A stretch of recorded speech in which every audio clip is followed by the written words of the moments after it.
This podcast is sponsored by the Fargo-Moorhead West Fargo Chamber of Commerce. The Chamber is a catalyst for growth and prosperity and is here to protect and promote business, inspire innovation, cultivate communities, and influence action. Learn more at fmwfchamber.com.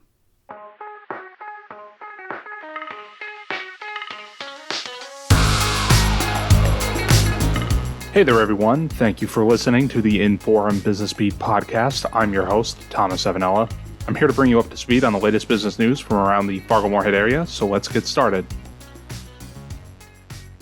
Forum reporter Tammy Swift always has a finger on the pulse of the local small business community, and her latest business profile dives into another business making a strong name for itself. Haute Hide is the creation of Tracy Jordy, who by day is an architect for JLG Architects. Haute Hide carries a range of purses which Tracy herself hand makes at home and sells at vendor shows and exclusively at Grateful Cratefuls in West Fargo. As Tammy writes, it turns out that designing beautiful and practical buildings translates nicely to creating beautiful and practical purses as well. The eye for detail shows in the end product, which retails for $235 to $325. For the full story on Haute Hide, visit inforum.com/Tammy-Swift. Basketball and volleyball players in the Fargo-Moorhead area now have a new place to improve their game with the opening of the Empire Sports Complex in North Fargo. The Empire was founded by Deanne and Mike Svelison, both of whom already own their own businesses. The Svelisons have 4 hoops-obsessed kids, meaning they've driven far and wide to attend league events and tournaments. Along the way, the family wondered why Fargo didn't have more facilities to host local basketball events. It was then that they hatched the plan to open the Empire, which has a pair of courts, bleacher seating, and a mezzanine level for games, league play, tournaments, and practices. As a result, the Svelisons hope to help the next generation of basketball and volleyball players improve their game, all while helping families in the community cut down on travel time and expenses. It should come as no surprise to any of us that the number of Canadian visitors stopping in North Dakota has decreased since the onset of the COVID-19 pandemic. Now, Sarah Adi Coleman, director of the North Dakota Tourism and Marketing Department, has put a price tag on the loss of those visitors. According to the office, losing visitors from Canada has cost the state $344 million in tourist revenue since mid-2020, Adi Coleman said. She added that numerous Canadian visitors have called her office to say that they have not visited the state due to vaccine rules.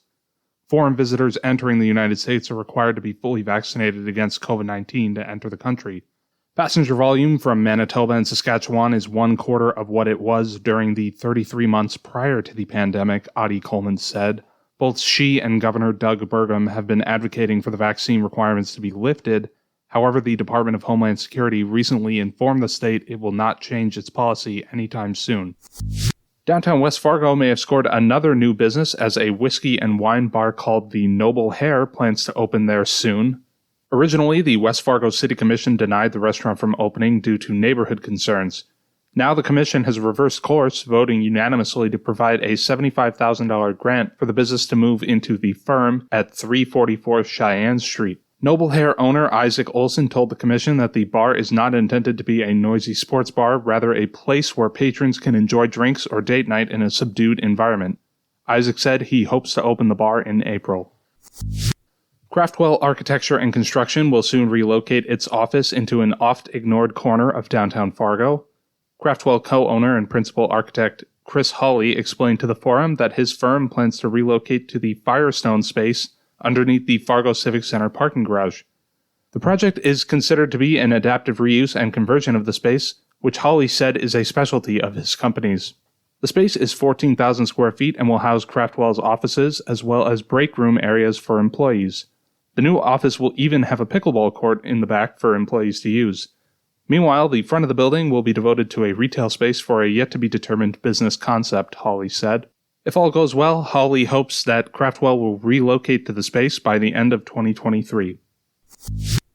A Taco John's restaurant in South Fargo has permanently closed down. As of Wednesday, February 15th, a note posted at 2201 13th Avenue South indicated that the Taco John's location there was temporarily closed. However, exterior signage had been removed from the building and the location was not listed on the company's website. Further, a Google listing for the restaurant marked it as permanently closed. Employees at other Taco John's locations in the metro area did not comment on the closure. The forum was additionally unable to reach the owner of the company which ran the 13th Avenue South location. That's going to do it for this week's edition of the In-Forum Business Beat podcast. This has been your host, Thomas Avanella. Be sure to check back next week for all the latest news and interviews. But in the meantime, visit inforum.com/business for all the latest news. Get 3 months of local news for just 99 cents a month. You'll get unlimited access to the news you need to stay engaged and connected to your community. Visit inforum.com/subscribe now to get 3 months of local news for only 99 cents a month.